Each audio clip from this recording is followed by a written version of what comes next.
Assalamualaikum semuanya. Semoga kalian semua dalam keadaan sehat dan dilancarkan rezekinya. Amin ya robbal alamin.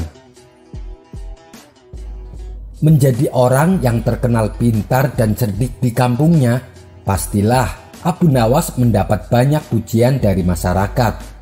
Akan tetapi ia harus siap manakala ada tantangan debat yang datang secara tiba-tiba dari seseorang yang juga pintar seperti dirinya.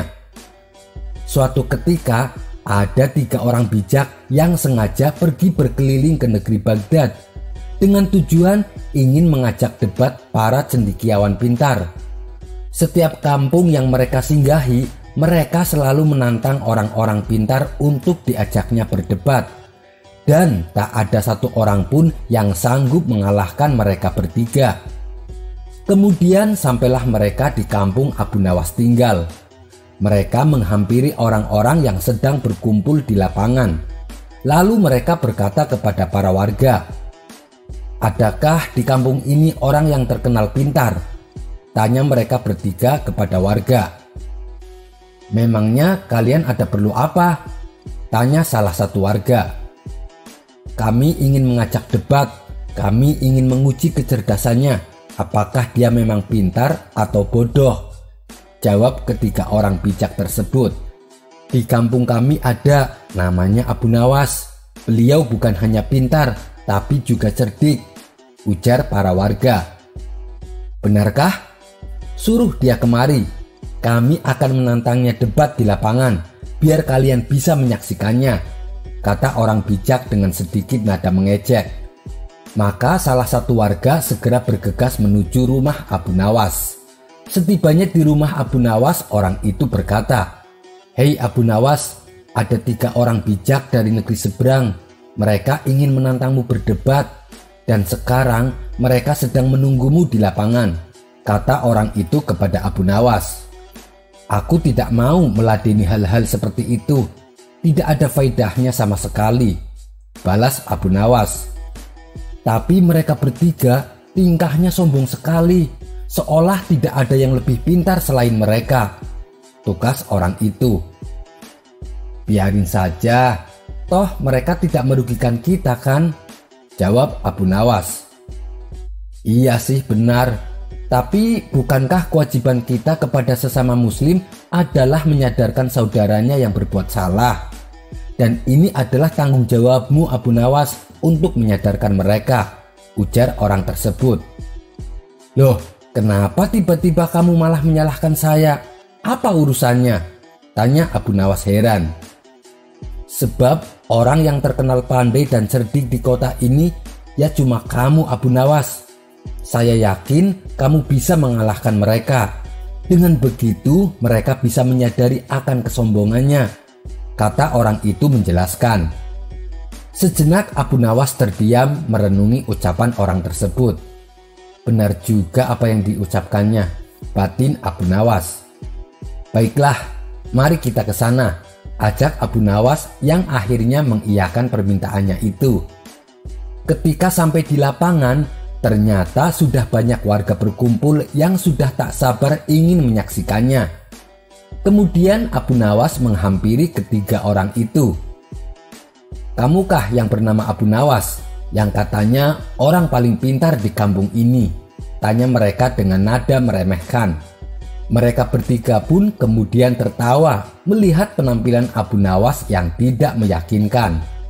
"Iya benar, wahai tuan-tuan yang budiman, saya Abu Nawas," jawab Abu Nawas dengan sopan. "Baiklah, kita mulai saja acara perdebatan ini.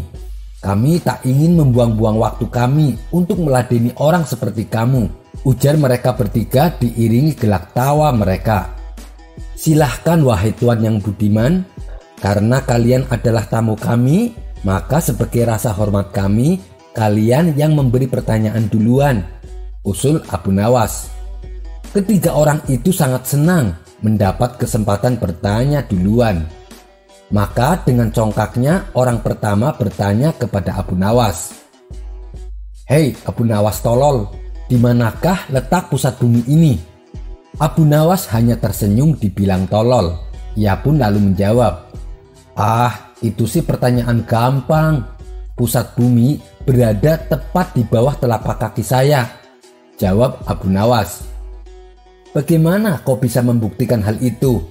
Tanya orang itu kembali. Kalau Tuan yang budiman tidak percaya, silahkan Tuan ukur sendiri, jawab Abu Nawas enteng. Tampaknya jawaban itu telah membuat orang pertama tertegun. Ia hanya bisa diam saja dan tak bisa mengelak. Tibalah giliran orang kedua bertanya kepada Abu Nawas. Hei Abu Nawas, kamu pernah melihat bintang di langit kan? Tanya orang itu. Iya, setiap malam aku sering melihatnya, jawab Abu Nawas. Pertanyaannya adalah, berapakah jumlah bintang di langit? Tanya orang itu kembali. Jumlahnya adalah sama dengan jumlah bulu yang ada di keledai itu, jawab Abu Nawas sambil menunjuk seekor keledai yang ada di sampingnya. Bagaimana kamu bisa membuktikan hal itu? Tanya orang kedua itu dengan suara tinggi. Nah, kalau Tuan tidak percaya, hitung saja rambut yang ada di keledai ini. Nanti saudara akan tahu kebenarannya, ujar Abu Nawas. Itu sih akal-akalan kamu saja Abu Nawas. Jawabanmu tidak masuk akal dan sangat bodoh. Mana ada orang bisa menghitung bulu keledai? Sanggah orang itu tidak terima. Kalau Anda menganggap saya bodoh, berarti Anda juga bodoh. Bagaimana mungkin orang bisa menghitung bintang di langit? Balas Abu Nawas tak mau kalah. Orang kedua langsung terdiam mendengar jawaban Abu Nawas. Pertanyaan yang diajukannya malah menjadi senjata makan tuan bagi dirinya. Ia pun tak bisa mengelaknya. Sekarang giliran orang ketiga yang akan mengajukan pertanyaan. Orang ketiga ini terlihat sangat geram kepada Abu Nawas. Lantaran tak ingin dipermainkan seperti kedua temannya, ia pun mengajukan pertanyaan dari jawabannya Abu Nawas. Hei Abu Nawas, tampaknya kamu tahu betul tentang keledai. Coba sebutkan berapa jumlah bulu keledai. Aku ingin kamu menghitungnya, kata orang ketiga dengan nada ketus. Tentu saja saya tahu, wahai Tuan yang budiman. Jumlahnya sama persis dengan rambut yang ada pada kaki Anda. Kalau Tuan tidak percaya, saya akan menghitungnya sekarang di hadapan Tuan, balas Abu Nawas. Bagaimana cara kamu menghitungnya? Tanya orang itu heran. Oh, itu sih gampang Tuan yang budiman. Saya akan mencabut satu persatu rambut di kaki Anda. Begitu juga dengan bulu keledainya.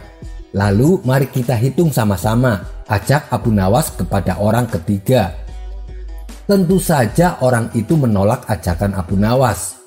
Ia hanya terdiam, tak berani menyanggahnya lagi. Kalau sampai ia menuruti ajakan Abu Nawas, akibatnya ia sendiri yang akan menderita. Ia tak sanggup membayangkan betapa pedih dan sakitnya apabila rambut di kakinya dicabut satu persatu. Mereka bertiga pun akhirnya mengakui kecerdasan dan kecerdikan Abu Nawas. Mereka juga meminta maaf karena sebelumnya telah menganggap remeh Abu Nawas. Sekian dulu perjumpaan kita kali ini. Sampai bertemu lagi di kisah selanjutnya. Terima kasih yang sudah subscribe dan setia menonton channel ini. Wassalamualaikum warahmatullahi wabarakatuh.